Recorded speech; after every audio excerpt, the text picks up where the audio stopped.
Why do communication systems fail? Hi everybody, Marie Gervais here with Shift Management, and I want to talk to you today about communication systems in organizations. I've seen probably over 100, and so I have lots of experience with that. So I'm hoping that if you're watching this recording, you will submit some great comments to me later and let me know about your communications systems.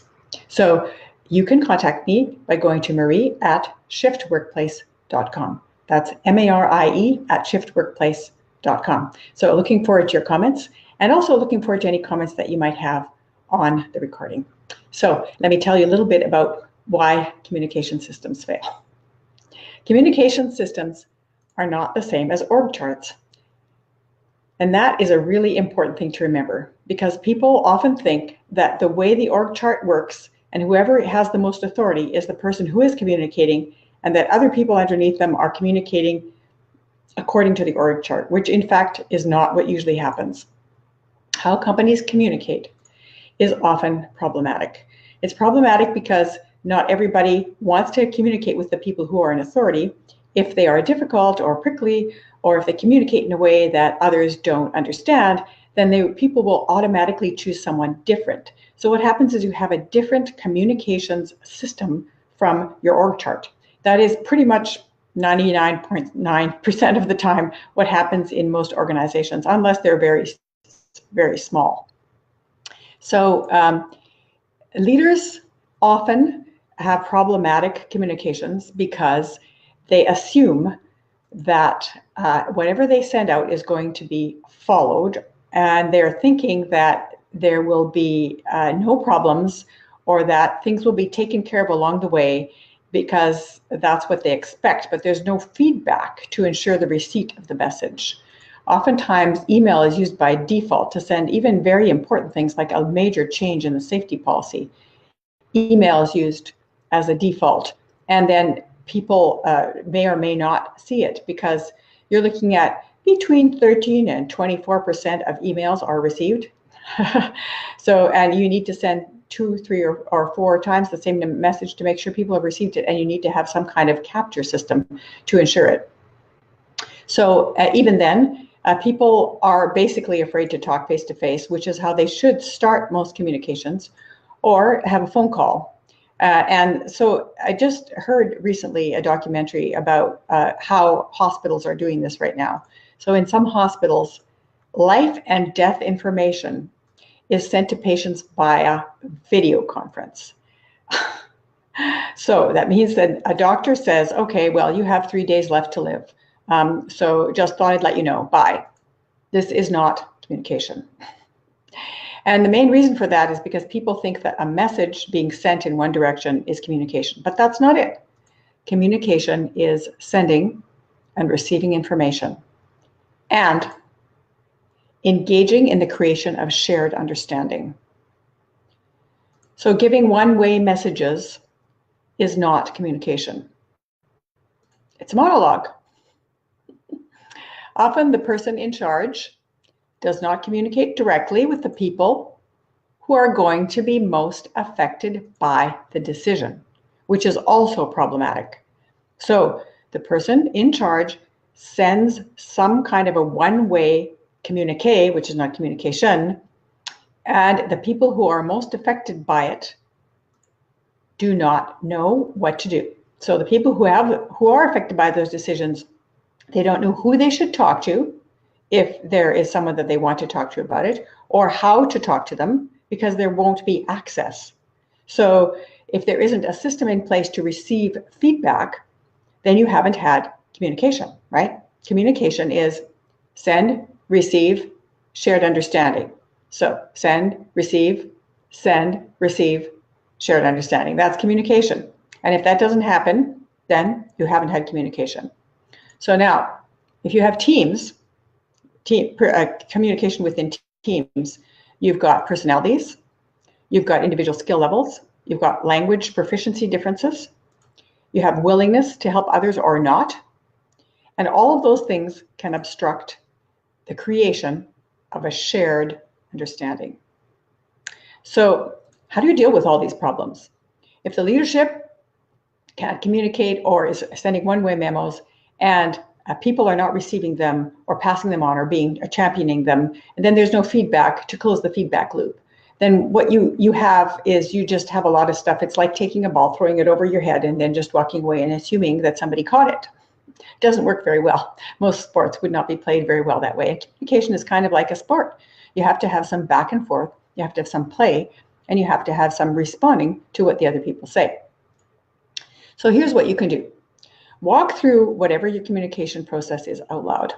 Now, I have done this before with companies in an exercise where you say, well, how, if a message goes down from the top, what does it look like, and how is it received, and are there any obstacles in the way? And it's very interesting to see what people do. I also ask people to say, how do you communicate within your team, and show that by throwing a ball. Very interesting. So you could see that as well. So if you walk through the process, or you can play through the process like I did with a ball. You can also explain the communication process to another person and say, where could there be some points of failure? What is missing? What could go wrong? The other thing to do to figure out your communication system and where the glitches might be is to ask, what's the objective of the communication? So what do you want to see done? What do you want to see changed or different than what you're already doing as a result of this communication? So what's the objective of the communication? How will people see it best? Now, this is a really important question, because will people see it from a company TV? Will they see it from an email? Will they see it from multiple places where they hear it first from a supervisor? Will they see it best on a poster? Will they see it best from a variety of different places? Usually it's a variety of places. Companies can communicate through their internal messaging systems. They can communicate through email. They can communicate through a meeting. If you have communicated in 3 or 4 different channels, you're much more likely to know that the message has been sent. But then how do you know that the message has been received? So you're starting with the sent, but then how do you know it's been received? And make sure you walk through that process from one person, how that works and how you think that's going to happen. How will you know if that message has been received? What would help to create shared understanding? So do you need to have a meeting afterwards? Do you need to tell a story about it? Do you need to show examples? Do you need to ask people to come up with potential points of failure or potential reasons for success? Or ask people, how can we make this work? What can I do to make this work? All of that is part of communication. What's in the way of getting to the objective of the communication? Who is the best person to communicate to, both sending and receiving? What is the line of communication? How does communication work with the org hierarchy and the authority in the organization? So if somebody is not very good at communicating, but they're in charge of doing the communiques, how does the company work around that? What do you do? So these questions are going to help you to improve any communication systems failures that you are currently experiencing. Because no matter how good things look on paper, in charts, online, in a PowerPoint, on a spreadsheet, people are the ones who are using it, human beings. And the way people communicate has to be carefully thought through, okay? So if you want any results, think through your communication system. The biggest waste, according to every waste that's been measured in lean manufacturing, the biggest waste is always communication.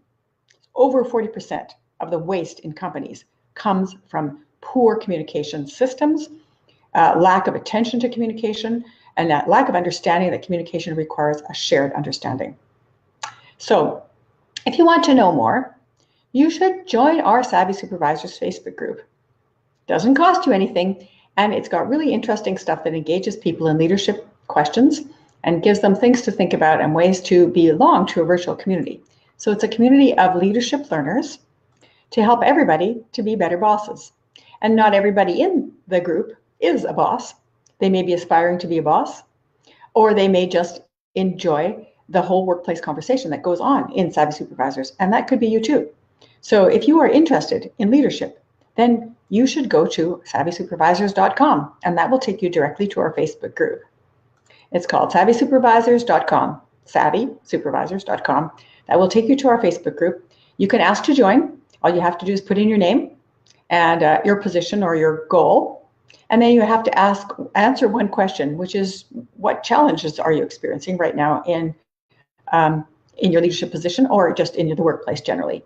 And the reason we need those challenges is because that helps us to develop the content within the group.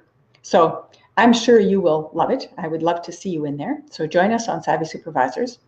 And may your day be full of excellent communication involving sending, receiving, and shared understanding. Have a great day.